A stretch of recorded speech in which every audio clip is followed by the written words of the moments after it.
Soup পছন্দ করে না এমন মানুষ আসলে খুব কমই আছে। আর স্যুপ তো রোগীদের প্রধান একটা খাবার।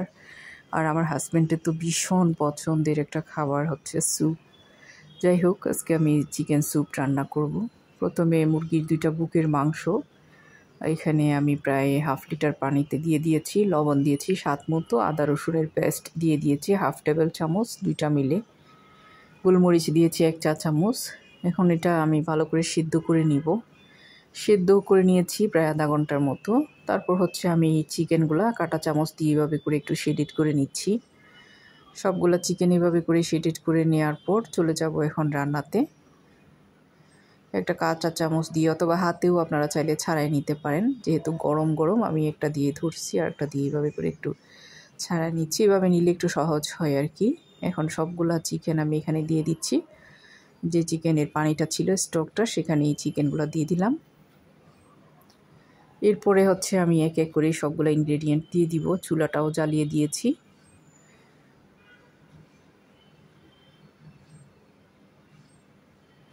এটাও একটু বলক তুলে নিচ্ছি। আসলে খুবই সহজ, খেতে কিন্তু অনেক বেশি মজার, চটজলদি করা যায়। আর এখন আসলে সবাই খুবই অসুস্থ, ভাইরাস জ্বরে আক্রান্ত। চাইলে এইভাবে স্যুপ রান্না করে খেতে পারেন, পরিবারের সবাইকে দিতে পারেন। আমি কয়েকটা কাঁচামরিচ দিয়েছি, মাঝখানে একটু ফেড়ে দিয়েছি কারণ আমার ঝাল ঝাল খেতেই ভালো লাগে আসলে। একটু 1 চা চামচ দিয়েছি এখানে সয়া সস। এরপরে দিয়ে দিব আমি এখানে 1 টেবিল চামচের মতো টমেটো সস। আপনারা চাইলে চিলি সস দিতে পারেন। আমি যেহেতু কাঁচামরিচ দিয়েছি তাই আর চিলি সস লাগবেও না। টমেটো সসটা দিয়ে তারপর নাড়াচাড়া করে নিচ্ছি আবার। আপনারা লবণটা একটু চেক করে দেখবেন। লবণ তো আমি প্রথমে দিয়েছি, তারপরেও হচ্ছে সবার পরে লবণ চেক করে দেখবেন ঠিকঠাক মতো সব কিছু আছে কি না। এখন আমি এই যে একটা ডিম ফেটে নিচ্ছি কাঁটা চামচ দিয়ে। কাঁটা চামচ দিয়ে ডিমটা ফাটলে খুব ভালোভাবে ফাটানো যায়, খুব সহজেই ফেটে নেওয়া যায় কিন্তু। এরপরে আমি 1 টেবিল চামচ কর্নফ্লাওয়ার আগে থেকে একটু নর্মাল পানি দিয়ে গুলে রেখেছিলাম। এই কাজগুলো আগে থেকে করে থাকলে আসলে স্যুপ রান্না করতে একদম 15 মিনিটও লাগে না। আমার মনে হয় যে এত সহজ।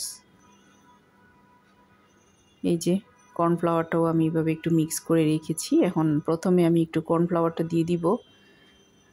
পানিটাও সিদ্ধ হয়ে গিয়েছে। কর্নফ্লাওয়ারটা একটু নেড়ে ছেড়ে দেওয়ার পর সাথে সাথে নেড়ে দিতে হবে, আর না হয় নিচে দিয়ে দলা পেকে থাকবে।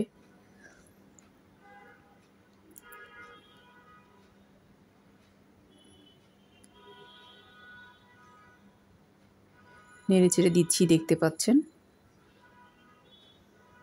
এখন হচ্ছে আমি যে ডিমটা আগে থেকে ফেটে রেখেছিলাম সেটা দিয়ে দিব।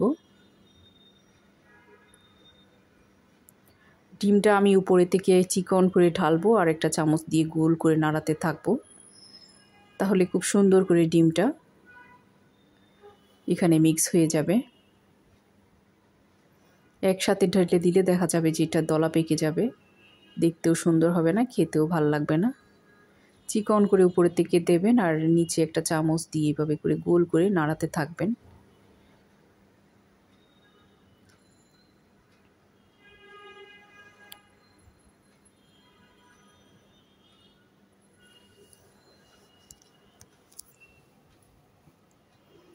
স্যুপ মোটামুটি রেডি হয়ে গিয়েছে আমার। এখন জাস্ট একটা বলক তুলে আমি নামিয়ে ফেলবো।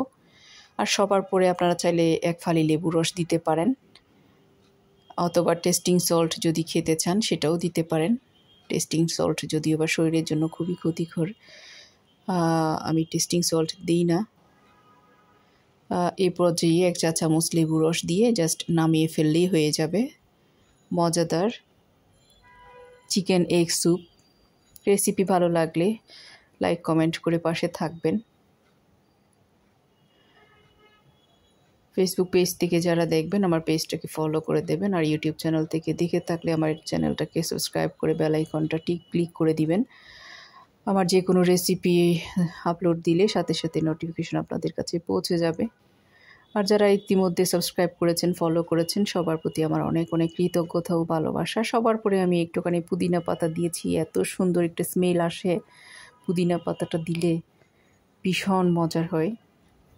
আসসালামু